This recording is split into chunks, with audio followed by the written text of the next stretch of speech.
Bonjour, je suis aujourd'hui au cœur d'un bâtiment riche en symboles. Il s'agit de cette grande école sciences politiques et nous sommes dans le forum de la diversité et des performances qui a pour thème le regard croisé France-États-Unis.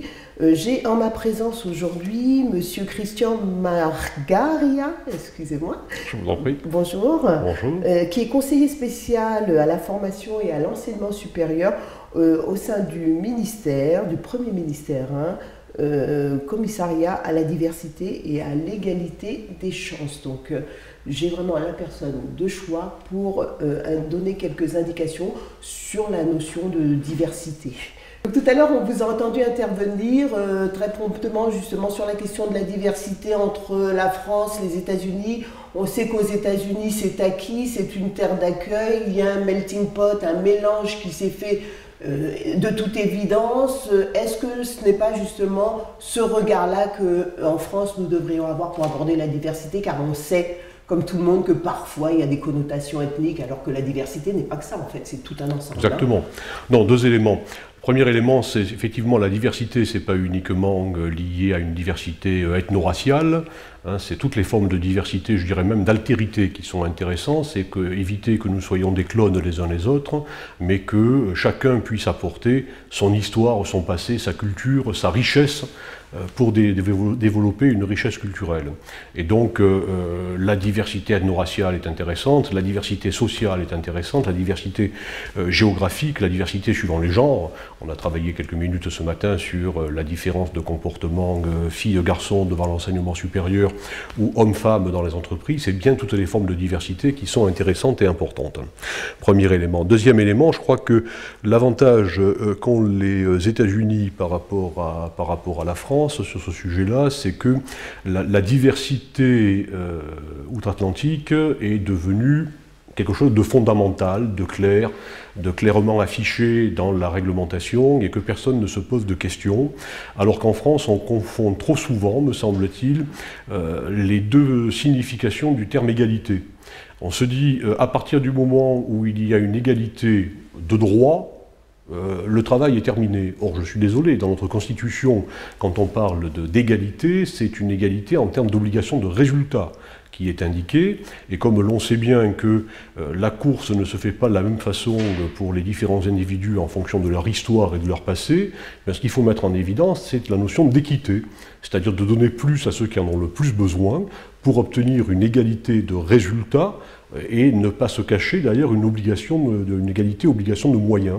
Alors effectivement, si on raisonne enseignement supérieur, indépendamment de votre sexe, indépendamment de la couleur de votre peau, indépendamment du métier de vos parents, vous avez le droit de candidater à l'accès des grandes écoles, par exemple, mais on sait bien qu'il n'y a pas équité, il n'y a pas égalité des candidats devant le concours, donc il faut mettre une obligation de moyens, une obligation de résultat sur l'égalité, et pour cela, accompagner plus ceux qui en ont le plus besoin.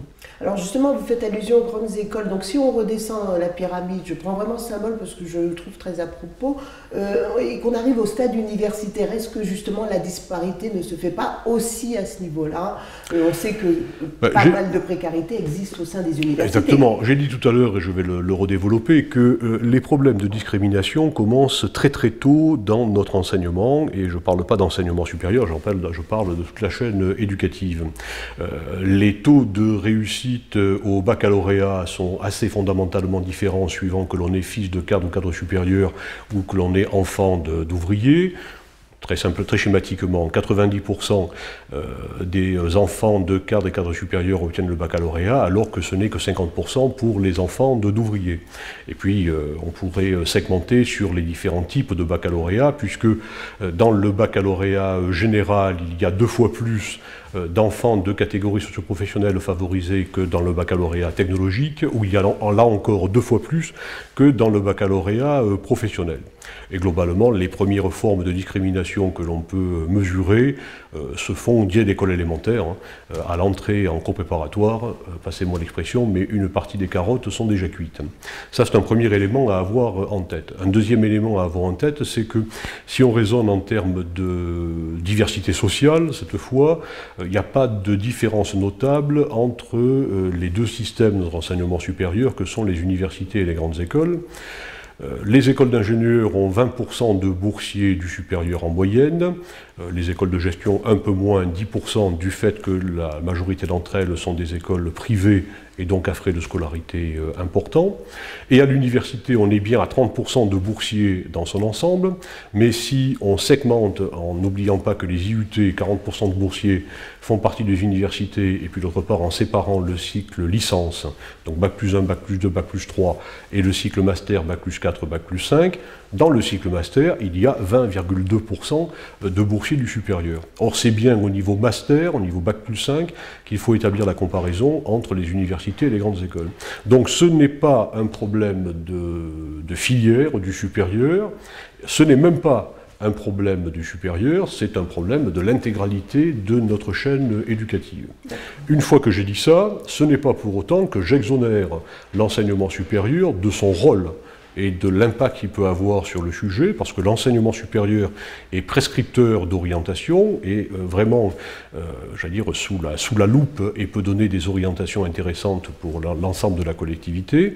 Et il est clair que ce que l'enseignement supérieur fait en matière d'ouverture à la diversité est un élément de travailler sur l'amont, et donc d'aller porter la bonne parole auprès des lycéens ou auprès des collégiens, et qui plus est, au sein de l'enseignement supérieur, les choses sont d'autant plus efficaces que la notoriété de la filière de formation est plus importante.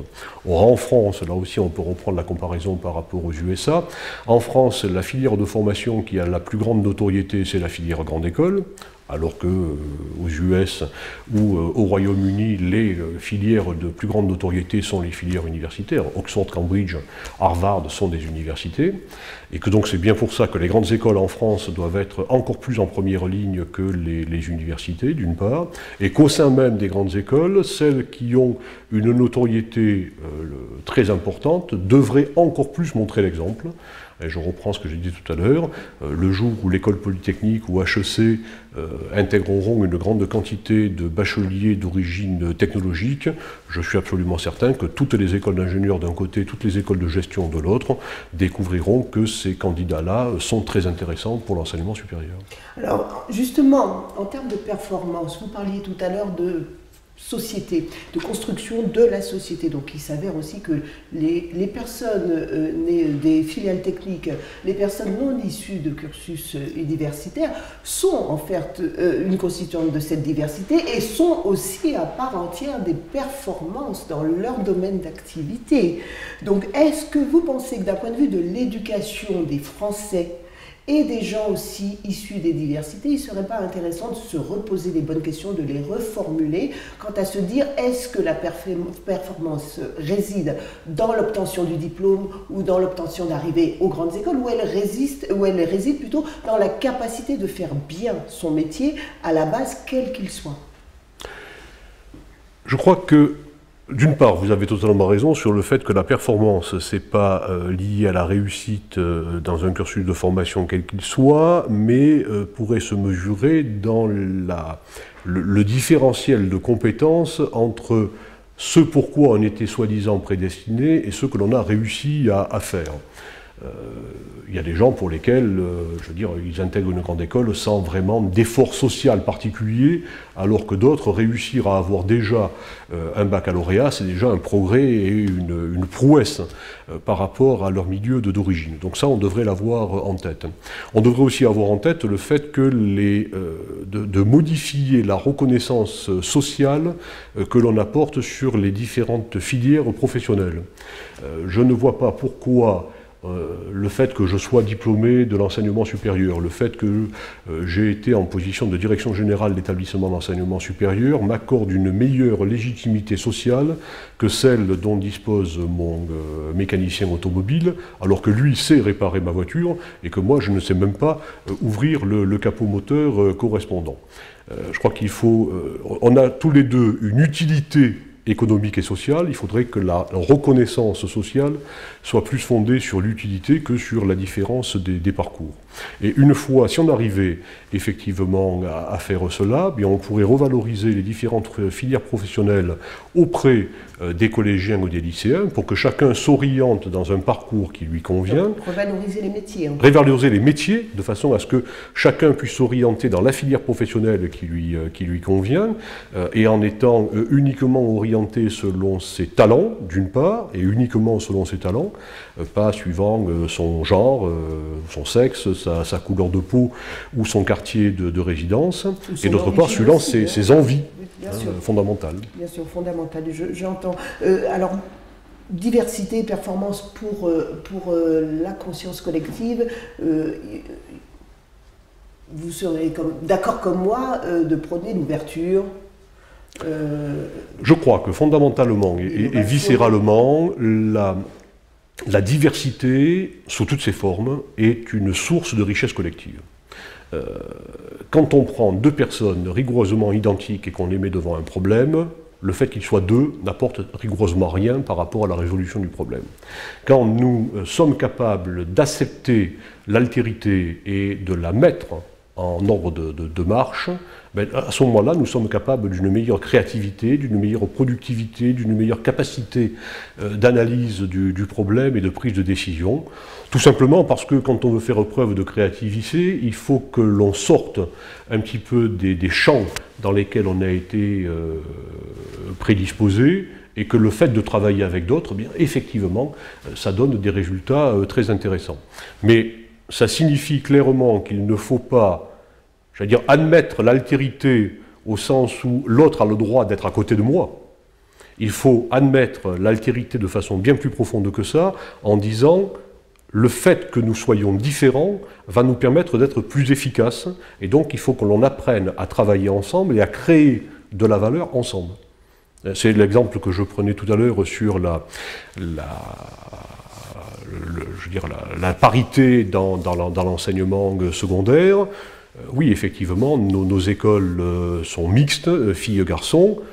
Est-ce que l'on apprend réellement aux jeunes garçons et aux jeunes filles à travailler ensemble et à découvrir la richesse de leurs différences, ou est-ce qu'on les laisse assis côte à côte sur les bancs? Je crois que pour l'instant, nous sommes dans la seconde hypothèse et que nous n'avons pas encore inventé de méthode pédagogique particulière où le fait de travailler en groupe mixte montrerait que c'est beaucoup plus riche que de travailler garçon d'un côté, fille de l'autre. D'accord, je vous pose une dernière question générale. Le monde entier, la France aussi, a regardé le changement gouvernemental en France. Pensez que ce chantier apportera